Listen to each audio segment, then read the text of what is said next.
Hello everyone, my name is Kristie and today I would like to talk about my view of brand research from one of the most famous brands in the world, which is Adidas.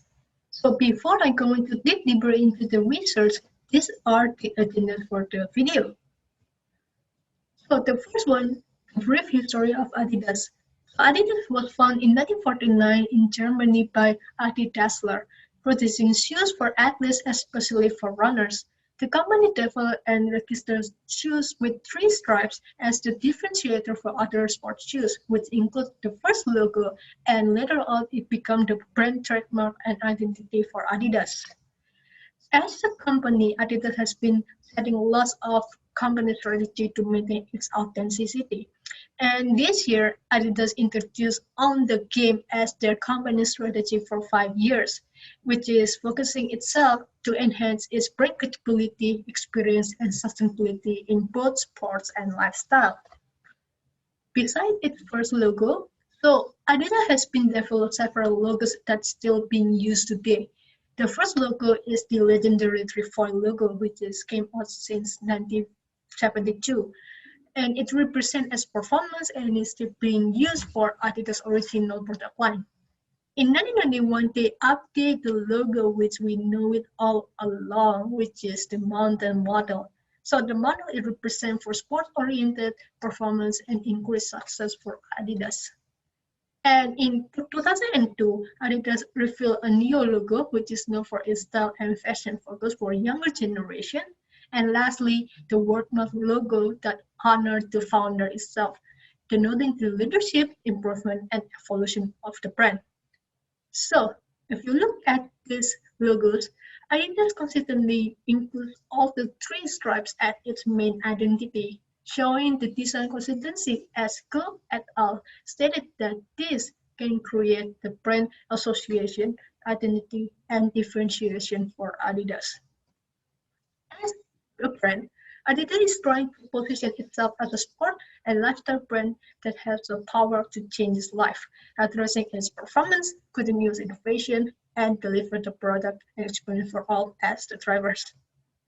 So, from the brand values of Adidas, it actually included as the top brands of the world with a value of 12 million US dollar. It's also being known as the most shared logo and being emotionally brand in Australia. So the first research I'm going to introduce is the frame of reference. So Keller defines that as a measurement in identifying and determining brand positioning through target market, competition, similarities, and the differences, signaling the consumers to have achieved the goal of the brand. So the target market for Adidas is dominantly focused for females who are in Generation C or millennials with a medium-low income. The reason of this segment is because, firstly, it is related to Adidas' current strategy. So Adidas wants to focus on one market as its focus area. They perceive it as the market is a huge opportunity for them and has a biggest purchasing power in 2020. Moreover, there's a trend in athleisure market, which is a combination between athletic and leisure, which have become a norm for sports brand to showcase the versatility of the product.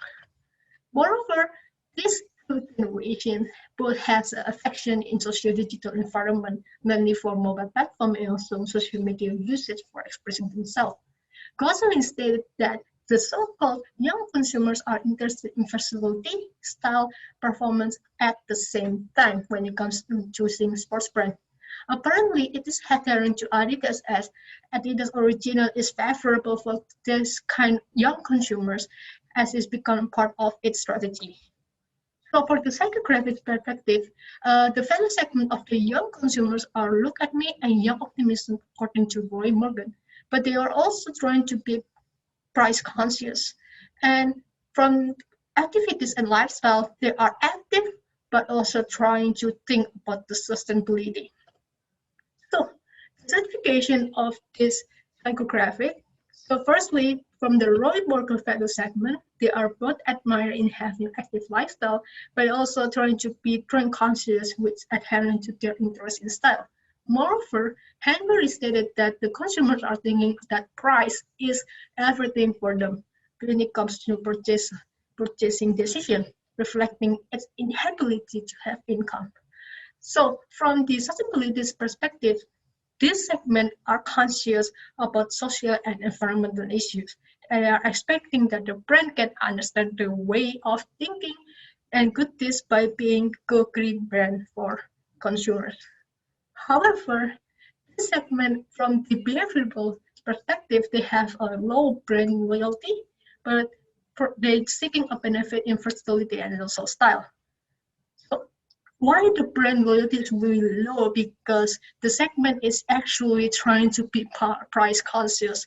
They will think about whether the deal is fulfilling their desired value, but and also unwilling to spend a lot of money if the brand is too expensive for them.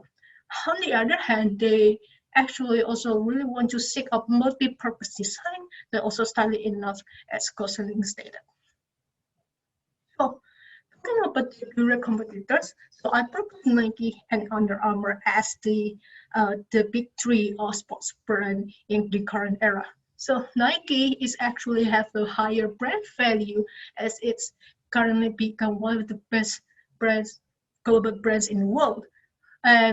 However, as Under Armour is deemed as the next Nike, but the brand value is really low because it struggled to compete with others due to political reasons that made consumers uneager to purchase the product. If we try to look at how's the competition going between those three, Adidas is always the number two behind Nike because Simmons stated that Nike is thriving in every area within trying to entice the woman market, within trying to be inclusive brand, trying to offering a variety shopping experience and also its marketing strategy. And Under Armour also should follow like Nike trying to be inclusive by showing the variety of engagement through retail experience.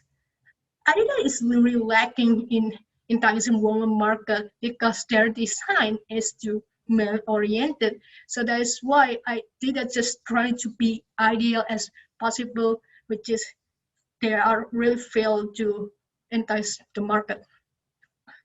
And there's an indirect competitor. So Taylor stated that it has to be sharing an abstract association and it has to be compete through different focus. So this example, I propose IKEA as they are offering the necessity for consumers because IKEA is actually offering furniture which is necessary for people, while Adidas is actually currently classified as a luxury brand because of the price and also the indulgence from the style itself. And S&M, even though they maybe also correlate within the direct competitor, but they actually trying to have a cheaper alternative from the price scheme to consumers. So this is the multiple frame of reference of Adidas. So Adidas is also trying to be positioned as a sports brand like Nike and Under Armour with the focus on youngster oriented like Vans did. But overall, they also being a fashion brand like H&M. So the next one is the point of parity. So it's going to be divided into 3 points: the category, competitive, and collaborational. Acker and Keller stated that the category is presented as the must-have element with the same function. Competitive is known as the negative points of differences, and collaborational is known for negative correlation that have a positive result. So the first one, the category perspective. As I mentioned before, there's a trend on women activewear or athleisure, which actually has been revolutionized by Lululemon around several years ago. So Lululemon initially focused in reimagining the activewear for any types of women. And afterwards, this is why Adidas should follow from Lululemon's step, which is trying to introduce all new women activewear collection, which is the SS20 collection to entice the demographic as its new focus of athleisure. On the competitive side, it is Gosling stated that young consumers are really attracted to skate-friendly or streetwear option of the brand, which has been associated with fans right from the start. So from Adidas itself, they try to rely on Adidas originals as casual streetwear option for young consumers, prioritizing lifestyle as their main brand point. And the next one is the negative coloration. So I propose luxury and accessibility. So Adidas collaborates with luxury brands like Prada, fashion design, famous designers, and also celebrities alike. Adidas has been trying to give it access for consumers by associating themselves with other brands like Prada, and they can straight right away to go to Adidas retail, find these shoes that have a collaboration with Prada as a collection within their favorite brand. So the next one is the point of differences, which measured by desirability, deliverability, and careless data that will be concluded through differentiator. So the first one is Adidas relevant and believable for being sportswear brand? Unfortunately, not really, because firstly, Adidas has shifted its focus into a lifestyle streetwear brand, emphasized on Adidas original and collaboration as its main focus. Moreover, young consumers are interested in retro fashion and versatility, making it at that time, because of this kind of concept, Adidas had become second best sneakers brand in the US because of this. However, this is a problem as Byrne and Lecter claiming that it could disrupt sportswear's functional values, which are comfort, protection, fits, and performance. This is why it's disrupt Adidas' relevancy as a sportswear brand. On the other hand, Adidas' deliverability is known for it being visible but also communicatable. So it is visible to its Ultra Boost series. So firstly, the technology is introduced in 2013. It revolutionized the running and lifestyle shoes category and gained more 23 billion in 2017. It offered the best performance, comfort, and style at the same time. And moreover, the tech has become Adidas' main selling point, which boosts its brand recognition. To compare with Nike as a differentiator, Nike should follow from to compete with Nike by releasing the Zoom X Vaporfly. It's also same offering a performance, but it differentiates in lightweight offering. However, it is different since Nike is focused entirely on athletic purposes. From the communication perspective, Adidas has tried to spread all its boost tech to all its product lines, and they try to capitalize on collaboration by setting Kanye West as the brand ambassador and also one of its collaboration, creating the Kanye effect that enticing the younger consumer to have a lifestyle and also a sports shoes at the same time.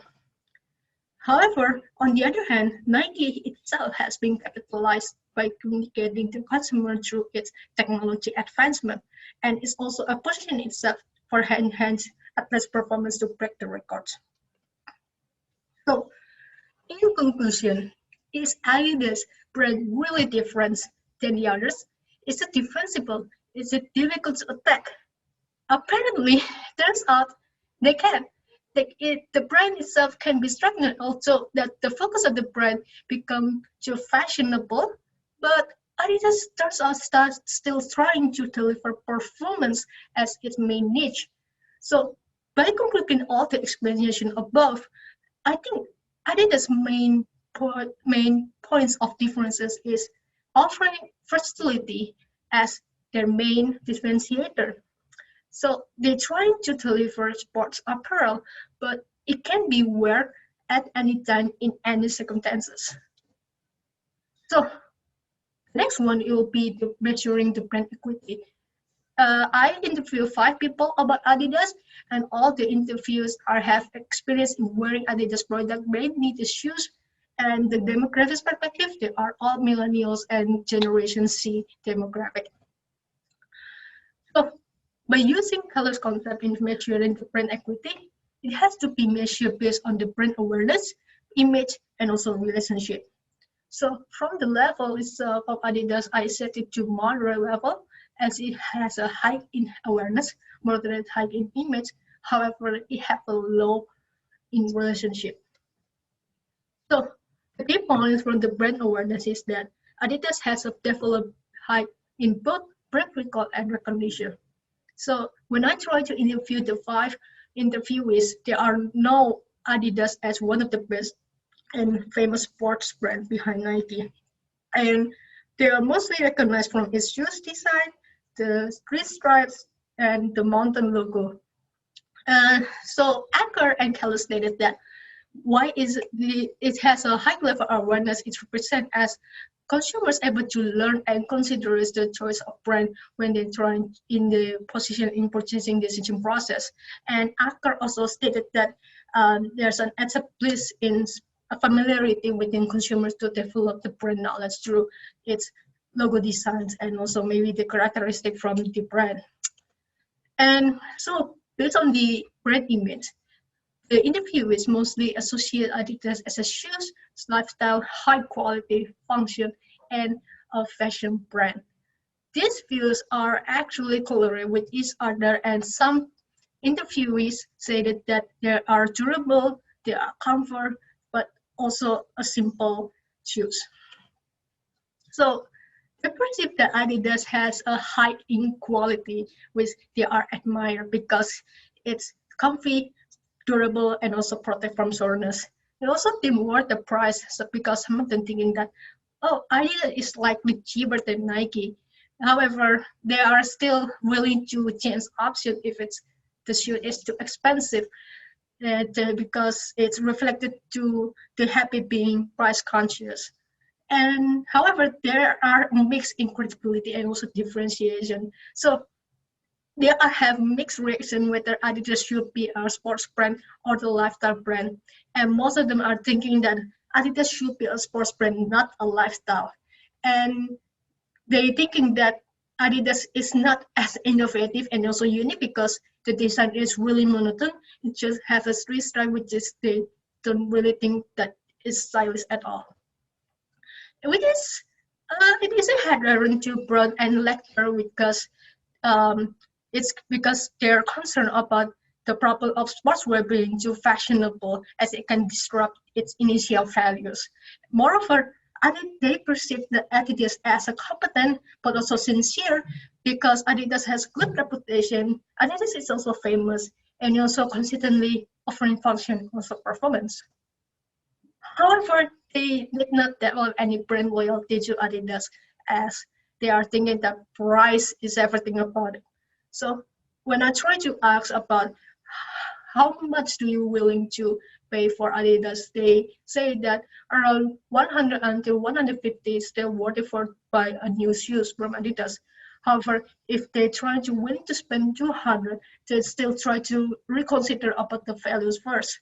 So moreover, they did not feel any connection if Adidas brand is gone from their mind. So they're still happy in being price conscious.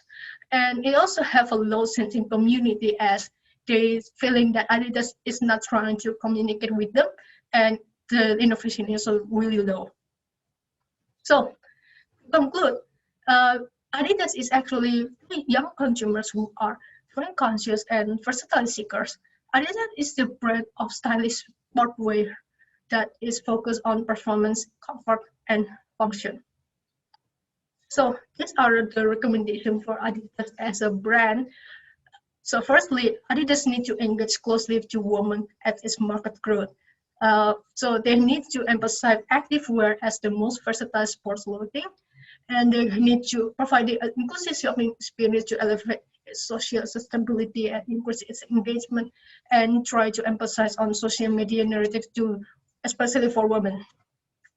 And the last one is the Adidas need to entice young consumer by selling versatility as its main differentiator. So through implementing a membership to enhance the personalization by offering the community engagement and digitalize direct to consumers. And they need to showcasing Adidas sportswear versatility purposes as Adidas sportswear is not only for performance, but it's also giving a style for young consumers. So that's all from my research from Adidas as a brand, and these are all the references. So thank you for listening to this content.